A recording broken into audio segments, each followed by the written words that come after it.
Ba-da-na-na-na-na-na. Ba-da-na-na-na-na-na.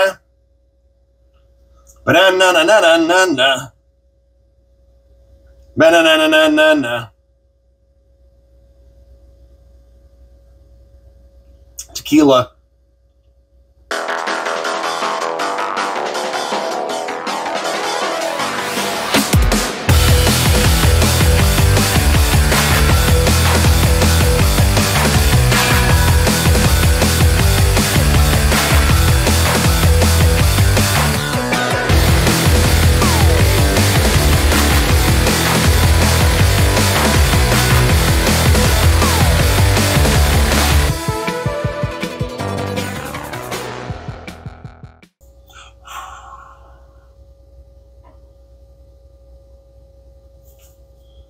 These little floaty little bastards. Whenever I start recording, these little floaty bastards. And I don't know where they're coming from. Probably from the clothes I'm wearing. Probably skin and cat hair. Here's the cats. Those bad cats. It's like floaty stuff, and I don't know what to do about it. And now they're walking in a box.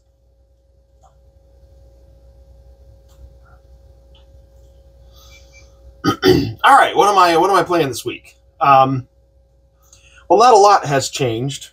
Actually, that's not true. Most of it has changed. I completely and totally lied. Got a new hat though, new wizard hat. My wife is buying me wizard hats because they give me joy. Wizard is my midlife crisis. All right, let's talk about what I'm playing. Well, first off, still playing Lords of the Fallen. I'm kind of playing it on PlayStation 5 and on Steam. I've got two games going. The Steam one is sort of mostly solo. I've been playing it on my Steam Deck, but we figured out how to do crossplay, so we've also been doing co-op on that. It's a convoluted mess. Just know that I'm both playing it on the PlayStation 5 and on PC, and I'm playing with my friends and solo. I'm really loving Lords of the Fallen. Like, the more I play, the more I really enjoy it. You know, it is janky, and it has a lot of flaws, you know, don't get me wrong. And certainly the Steam reviews indicate that people are very dissatisfied with it on Steam, which I'm not entirely certain. I'm not certain I agree with. It's honestly, it plays really great on PC. And it plays decent enough on the Steam Deck. There are performance issues and there's weird hiccups, but it plays great on those platforms, and I really don't have a whole lot of complaints about it. You know, beyond the general jank that the game does have. But yeah, I'm still playing it. I'm really enjoying it. Let's see, what am I doing? So, PlayStation 5, I actually need to go back and play that one maybe tonight, because it has been a few days. It's actually been like a week since I played it on the PlayStation 5. Mostly been playing it on PC. But as far as what I've done on PC, I think that I've lit the last beacon before the final beacon that's inside of that castle that's at the end of the game. And I think I'm right at the castle. In fact, I'm pretty sure that my character is right at the boss that you have to defeat before getting to that castle. We briefly did that boss for a friend of mine, but I know we haven't done it for myself or for the other friend that we're playing together. You know, honestly, with like 2 games going and 3 friends, or 2 friends, 3 including myself, it's a lot of permutations to keep track of, like where everybody is, progress-wise, and it means that you know, we do a lot of the same sequences over and over again, which is, I don't know, it's a little fun. Some people might find it annoying, and honestly, if it was a different game, I would probably find it annoying, but because I'm so into Souls-likes, it honestly is something that I enjoy. I enjoy just doing a deep dive and, you know, playing the same area like 3 times to really explore all of the stuff in it. And, I don't know, I'm enjoying it. I love Lords of the Fallen. I recommend it very highly if you're looking for a Souls-like. kind of ignore the Steam reviews. I think that's a lot of people who are butthurt about something, I don't know what.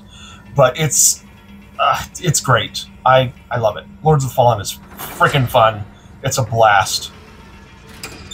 Yeah, I don't have anything else to say. It's awesome. Kicks butt. All right, what's the next game that I've been playing? Well, the next games I've been playing are games on the Atari 2600, specifically the Atari 2600 Plus. I have been playing a handful of games. The thing is about the 2600 is a lot of the games that you'll be playing, you're not going to sit there and play it for hours and hours and hours. So when I sit down to play Atari 2600 games, I'll usually come with a bunch of cartridges and kind of swap them out as I play. And what I've been playing a lot lately are the stuff that I got recently, namely Commando by Activision, which is a spectacular port. I've also been playing Mat Mania, which is an Atari 7800 wrestling game. I don't know, graphically it's pretty impressive for the system, but I don't know, the fact that the system only has one button kind of makes the controls a little hard. But the one that I've really been spending a lot of time with, the one that I've been trying to beat, but I might not beat at the moment, and I'll explain why, is actually Secret Quest for the Atari 2600. This has been the one that I've been playing the most. Now, this game came out really late in the Atari 2600 life cycle. In fact, I'm pretty sure it's the last officially licensed game for the platform. It came out in 1989. So by this point, like, the Sega Genesis either was coming out soon or was already out. The point is that we were right on that cusp between 8-bit and 16-bit generations. So it was insanely late for the Atari 2600 to come out. And you'll notice on the box, it says that it's by Nolan Bushnell, who was the original founder of Atari. He went on and did, what was it, Chuck E. Cheese or Showbiz Pizza? He did one of those two. So, you're like, oh man, they coaxed him out of retirement to make a game. Not really. It's kind of a marketing ploy. He came up with an idea, and then they contracted a developer to do it. The developer they contracted with was actually Steve DeFrisco. I might include a link to his homepage in the down below. But Steve DeFrisco, the way he tells the story is that, like, Nolan Bushnell came and he was like, you see this game over here, this Legend of Zelda? Make a game like that. And that's like the entire, like, that was Nolan Bushnell's involvement. It was that he was like, make a game like Zelda. Which is a little funny. That's to be giving him this much credit when all he did was just say, take another game that's really popular and recreate it for the Atari 2600. It's kind of stupid. But anyway, all of that weird history aside, Secret Quest is really amazing, and it really pushes the Atari 2600 beyond, any reasonable limits that you would expect this platform to be able to handle. And it very much does play like a Zelda game for the Atari 2600. You have these mazes that you have to explore, filled with enemies that are actually kind of challenging, and various weapons that you can get to attack and kill them. And that hidden in these mazes are symbols on the floor. And what you have to do is you have to go explore the maze, find the symbols, go into a self-destruct room, enter the symbols into a computer. That causes a timer, a countdown to start, and you have like 20 seconds to escape the level before the level blows up. There's like these alien ships or something that you're setting off the self-destruction for. So you find the teleporter and you move on to the next level. And like I said, all these levels they're designed like, it's Atari 2600 design, so it's like the screen is just a big square with doors on the top, the bottom and the right, left kind of stuff. I mean, obviously not in every single room, but still, it's a maze, and each level is designed, you know, by hand, and like that's really impressive on a system that has such little resources available to it, that it's able to store like this entire convoluted series of levels of mazes. Like, honestly, it's incredibly impressive that this what is his name, Steve DeFrisco, did this game. It's incredibly, and he did it all in 6502 assembly, which I've been learning, teaching myself 6502 assembly, specifically because I want to write an Atari 2600 game in 2023, or actually it's 2024 now. I gotta stop saying that. You know, old people are gonna be saying 2023 for like at least another 2 or 3 months. And the point is, I have so much respect for what Steve DeFrisco did with this game, because it is so amazing. All of that being said, I am not certain I'm going to be able to beat this game, because one of the things that it does. So the Atari 2600 only has its control stick has one button. So your joystick only has one button, which makes games like this hard to accomplish. Because this game, you get an inventory system, and you get stuff that you can equip and use. But how do you switch stuff when you only have one button? One button for attack, and that's it. Well, the way that you switch stuff is you bring up your inventory screen, or it's actually a pause screen. You bring it up by toggling the black and white and color button on the original Atari 2600. You toggle that, that brings up a pause screen, and lets you do things like see what the password is, which allows you to continue from where you left off, which is another feature that's kind of amazing for an Atari 2600. But it also lets you go in and see all of the items you have available and change your equipped items. The problem is, the Atari 2600 Plus, for whatever reason, whenever I hit the toggle, the black and white and color toggle to pause the game and bring up this menu, it crashes. And you cannot beat this game without bringing up that pause menu. You get things like keys that you have to go in and select and equip to unlock doors. And if you can't do that, there's literally no way for you to proceed. So even though I'm really enjoying it, and I'm having a lot of fun, and I really want to beat it on my Atari 2600 Plus, I have a feeling that I'm not going to be able to beat it. At least not now. At some point, hopefully they will patch it so the 2600 Plus plays nicely with this. But for now, you know, I kind of feel like I might not be able to beat this game, which is a little bit of a bummer, because it's a really amazing game, and I'm really enjoying it. But yeah, I got to get on the Atari Age forums and see if I can report this to somebody. Surely somebody knows about this. Secret Quest is a fairly legendary late Atari game, so surely somebody is aware of this issue. Surely I'm not the only person trying to play Secret Quest on the Atari 2600 is my point. There's got to be other people out there who have some sort of inroad with the people who are developing the 2600 Plus. I don't know, but the point is, I probably can't beat this game on the 2600 Plus as it stands right now, which is a bit of a bummer because I'm enjoying it. Anyway, Secret Quest for the Atari 2600. I'd love to beat it. Alright, so what's next? Well, the next one that I'm playing is something I'm playing on Steam, although I'm pretty sure this also runs on the Steam Deck, but I haven't played it on the Steam Deck yet. And that is Tiny Rogues. Again, I'm playing it on Steam.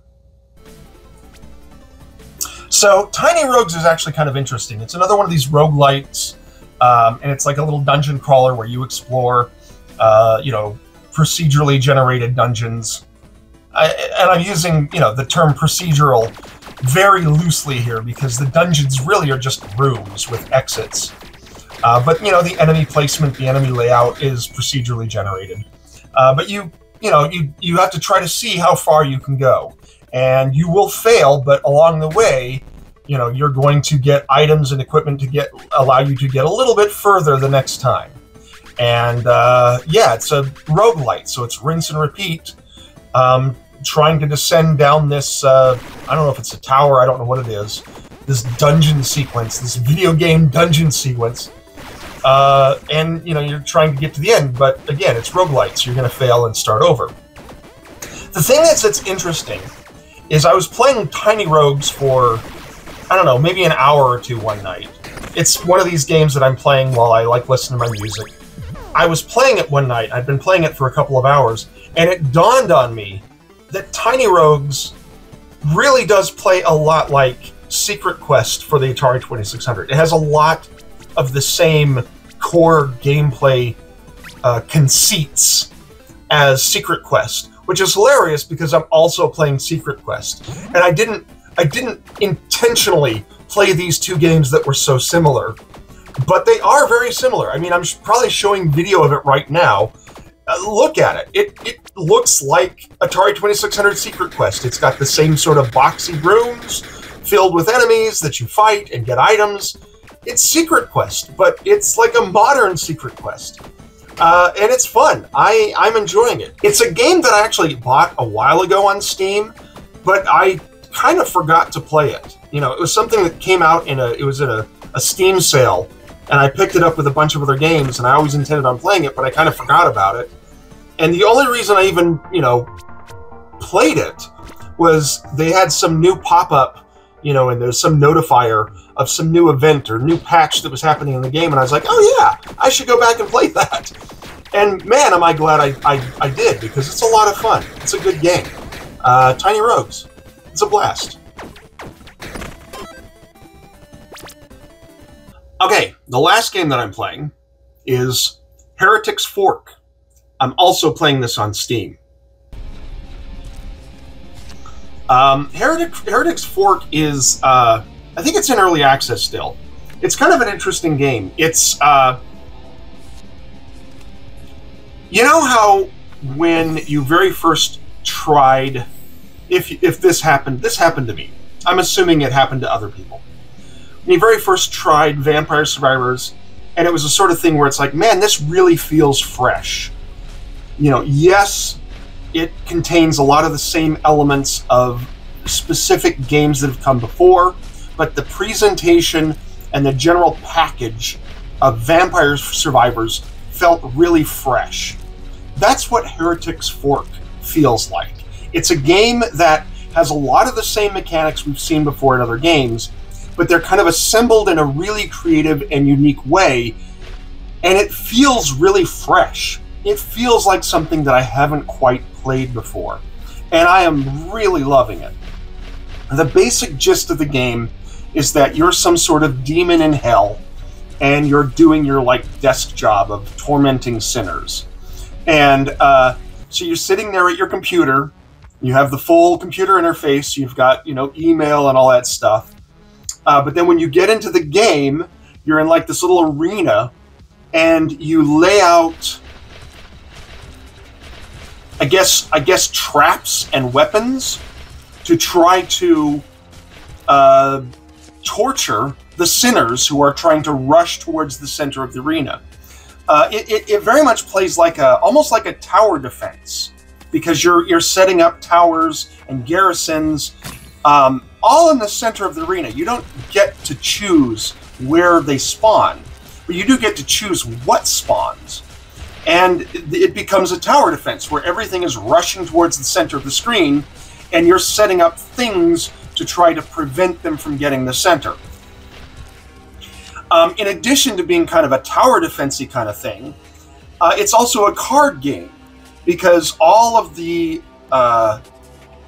moves, all of the characters, all of the units that you would add to your game, you know, whether they're garrisons or towers or what have you, they all come in the form of cards. And then you also get cards that are modifiers to those other cards. Things that, like, increase a tower's range of attack, or increase the amount of time that a unit stays alive before it despawns.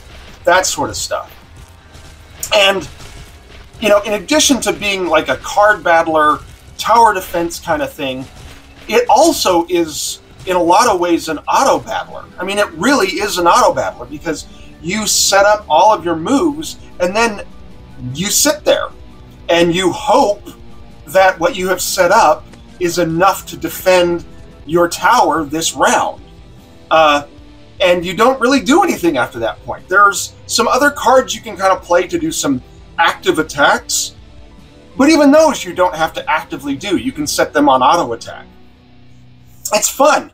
It's very fun. It's yet another one of these games that I love playing when I like put on some music and it's late at night and I'm just trying to relax, you know, before I go to bed, and I want to play a little quick game. This is another one of those games that I will now play, and I have been playing it a lot lately. It is so friggin' fun. Heretic's Fork. I recommend it very, very highly. Check it out. I don't know if it runs on the Steam Deck, but it might. If it does, then it probably uses a lot of touchscreen stuff, because it's very mouse and keyboard centric, but great game. Recommend it highly.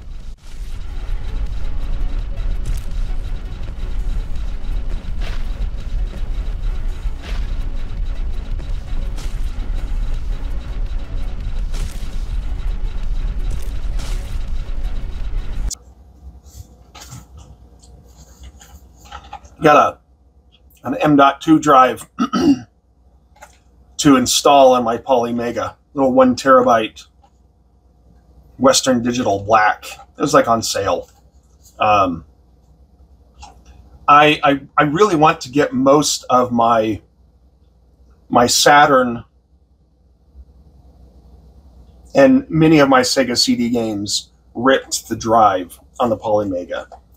Because certainly things like Panzer Dragoon Saga, Magical Knight Ray Earth, which are very expensive, I don't want them to break.